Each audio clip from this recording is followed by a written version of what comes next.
Dodd Dixon, and joining me is Mike Fowler, the owner of Fowlers Clay Works. Mike, how long have you been in business? This is my 6th year. Oh, wow. And my 26th year making pottery. Excellent. So how long have you been here on the Parkway in Gatlinburg? 6 years. Okay, so this is your original location? This is, yep, when I finally decided to step out on my own, this is where we did it. So what is it about pottery that made you want to spend, your life working on that? That was I started as a part-time job while I was going to school for audio engineering. And the potters I worked for, she got me on the wheel, and it was just something I never felt before. And then the whole process was very intriguing, and I hadn't had my memory trip like that, or my brain trip like that since high school or elementary, so I was like, this is pretty cool, Nice. So I went for it. Well, what turned me on to this place, Freddie Burchett, a good friend of mine, he's passed away now, gave me one of your coffee mugs years ago, and it's my 230 Earl Grey tea coffee mug that I have at the office. And so I was sipping out of it yesterday, recently, and my wife said, "Where'd you get that?" And I told her about it, and thought, well, we'll just go down there and check that place out. Well, why don't you show us around the place a little bit and tell us a little bit about your shop, okay? Sure. Well, of course, you can see the pieces out here. We do a lot of functional tablewares, bakeware, beverage wares, and then we've moved into a line. We do a lot of decorative accessory pieces. You'll notice we do themes that remind people there, dragonflies or dogwoods. And as you'll move in the other room, we do some holiday themed things and stuff like that. We're very aware that people are here mostly visiting Gatlinburg and the Smoky Mountain National Park. So, when we come up like that one pattern right behind your wife there, hemlock sky. And the hemlock trees are real common up high, and with the blue on the top. So we call it hemlock sky. Now you said something about getting on the potter's wheel. Are you going to do that? I can absolutely do that. Excellent. Well, let's walk in the other room and let's do that. Okay. All right. Sounds great. Okay, Mike. So what are you doing now? So we're getting ready to anchor clay onto the wheel here, and then we're going to show you basically how most pieces are made in here. I'm going to do a small base. Okay. So sounds great. All right.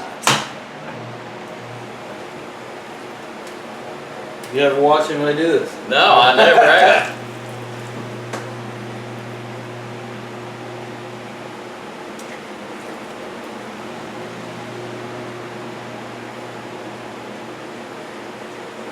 So the first thing I got to do is when my clay started out, you noticed it was very wobbly, so we have to get it under control. The first step in making a pot on the wheel is what we call centering.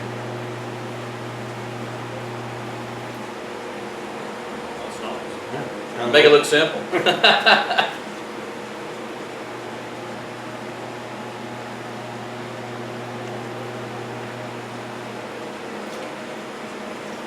So how long did it take you to learn how to do this?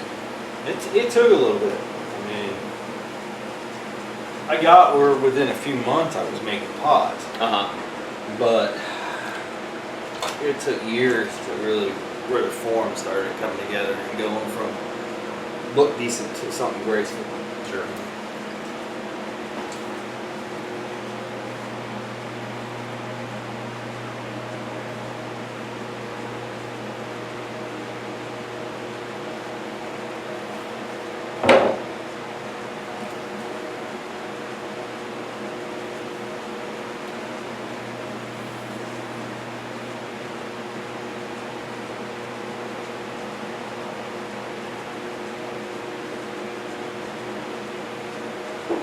You got it figured out? Looks nice.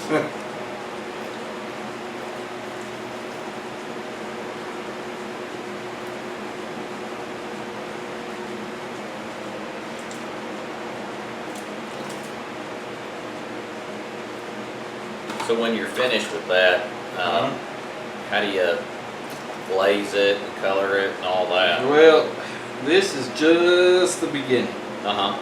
So what are the other steps? Yeah, so the next phase of this come in tomorrow. It will have dried up some. So we'll remove it from this bat. Maybe flip it upside down on another wheel. We'll shave a little bit of that bottom out of it. Sign it, and then we'll set it up to dry. In a few days, once the piece is completely dry, we'll load it in one of our kilns and we'll fire it to about 1,880 degrees, give or take a few. And then that pot will come out.